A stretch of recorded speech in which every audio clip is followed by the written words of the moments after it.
Africa, a continent teeming with life, diverse cultures, and a history as rich and vast as the Sahara Desert itself. For millennia, this land has been the cradle of civilizations, the birthplace of innovation, and the stage for some of the most compelling stories ever told. From the ancient Egyptians who built towering pyramids to the Zulu warriors who fought with unmatched ferocity, Africa's past is filled with extraordinary leaders who shaped the destiny of their people and left an enduring legacy on the world. From discerning tradesmen who built empires on trade routes spanning continents to distinguished scholars who pushed the boundaries of knowledge, the continent has been home to a multitude of remarkable individuals. Their stories echo through time, reminding us of the power of leadership, the importance of culture, and the indomitable spirit of humanity. In this journey through time, we will delve into the lives of 10 legendary African rulers, exploring their triumphs, their struggles, and the indelible mark they left on the sands of history. These are the stories of kings and queens, warriors and diplomats, visionaries and revolutionaries who helped shape the Africa we know today. In the land of the pharaohs where the Nile snakes through the desert, a woman defied tradition and ascended to power. Her name was Hatshepsut, and her story is one of ambition and strategy. Born to Pharaoh Thutmose I, I was married to Thutmose II to consolidate royal bloodlines. As queen consort, Hatshepsut was no mere figurehead, she became a trusted advisor. When Thutmose II died, I saw an opportunity. I declared myself pharaoh, becoming the first woman to hold such a title. Her reign was marked by prosperity and peace. Hatshepsut established important trade routes. Her story is a testament to a woman who dared to break the mold. In the heart of ancient Ethiopia, a queen ruled with wisdom and grace. Her name echoes through time, immortalized in sacred texts, the Queen of Sheba. Though my true name remains a mystery, my legend looms large in history. I am a figure shrouded in mystique, my story interwoven with biblical accounts and Ethiopian folklore. As Christianity spread across the Roman world, a distant king embraced this new faith. His name was Ezana, ruler of the kingdom of Aksum. Ezana's encounter with a Syrian monk led him to embrace Christianity. His conversion made Christianity the state religion of Aksum. Chapter 4. Mansa Musa, the Golden Emperor. Imagine a king so wealthy, so powerful that his very name evokes images of unimaginable opulence and grandeur. This was Mansa Musa, the 10th Mansa of the Mali Empire. I inherited a kingdom already on the ascent, but my reign would see Mali transformed into one of the most powerful and prosperous empires in Africa. He was a skilled military strategist, expanding the borders of his empire through a series of strategic conquests. But it was Mansa Musa's wealth that truly set him apart. The Mali Empire sat atop some of the richest gold mines in the world. My wealth was so vast, so legendary that it's difficult for us to even comprehend its scale today. Yet I was not content to simply hoard my riches. In 1324, he decided to embark on the Hajj, the pilgrimage to Mecca, a journey that would showcase his wealth and piety to the world. I traveled in unimaginable luxury, surrounded by courtiers, soldiers, and scholars. Everywhere he went, Mansa Musa distributed gold with astonishing generosity, giving to the poor, endowing mosques and madrasas, and showering his hosts with gifts. Chapter 5. Tunka Manin, the last lion of Ouagadougou. In the heart of the Sahel, where the Sahara Desert meets the savannah, lay the once mighty Ouagadougou Empire. Tunka Manin inherited a vast empire. The Ouagadougou, also known as the Ghana Empire, controlled vital trade routes across the Sahara. This trade in gold, salt, slaves, kola nuts, and other valuable commodities made the Ouagadougou wealthy and influential. But Tunka Manin was not simply a king of wealth and power. He was known for his wisdom, his fairness, and his commitment to upholding justice. He took a personal interest in the well-being of his subjects, often traveling his kingdom to hear their grievances and dispense justice personally. He understood the importance of maintaining order and stability within his empire, and he relied on a well-organized system of governance. Provincial governors appointed by the king collected taxes, enforced laws, and maintained order. Tunka Manin was also a shrewd diplomat, skillfully navigating the complex web of alliances and rivalries that characterized the Sahel. However, the winds of change were blowing across the Sahara. The rise of Islam was beginning to have a profound impact on the Ouagadougou Empire. Chapter 6. Amina, the warrior queen of Zaria. In the heart of what is now modern-day Nigeria, a queen rose to power, her name whispered in awe and fear. Amina, the the warrior queen of Zaria. Amina was born into a royal family of the Hausa people.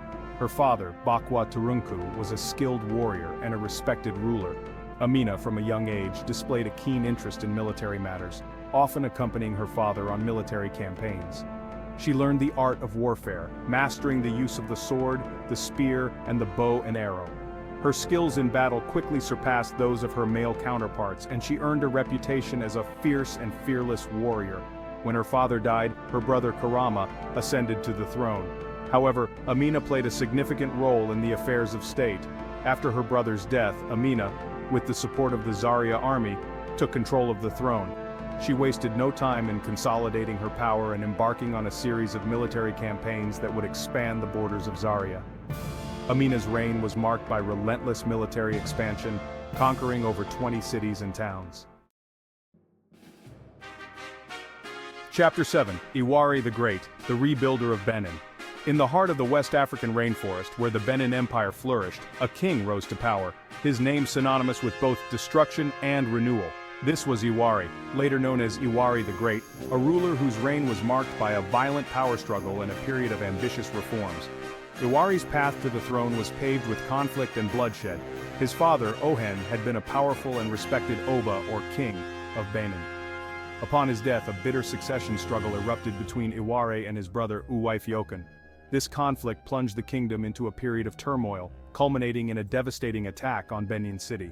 Iwari, exiled from his homeland, used this time to gather support and plan his return.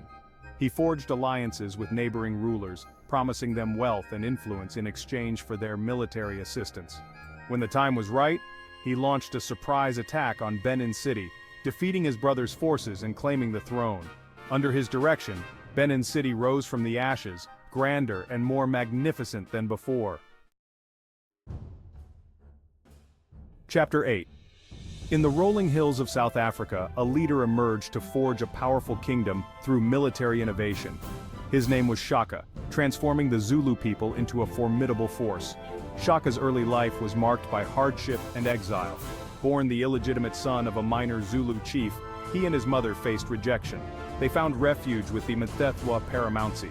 Shaka honed his military prowess under Dingiswayo, the Mthethwa chief. He introduced the Ikalwa spear and the buffalo horns formation. These innovations led to decisive victories.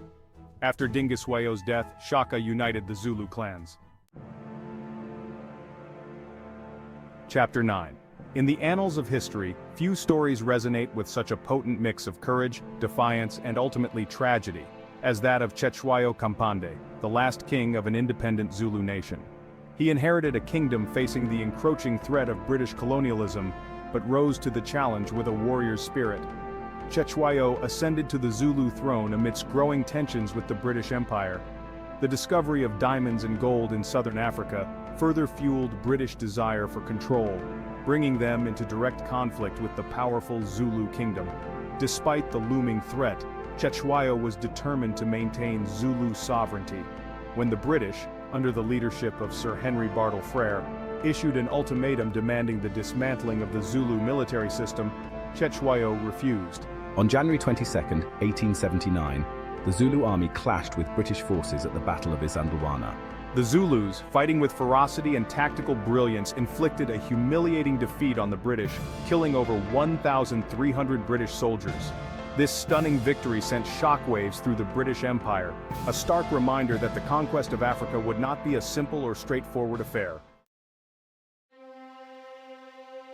Chapter 10. In the humid heat of West Africa, the kingdom of Dahomey thrived on trade and military prowess. King Bahanzin, known as the Son of the Shark, made his stand against French colonialism. He inherited a kingdom locked in a struggle against French expansion.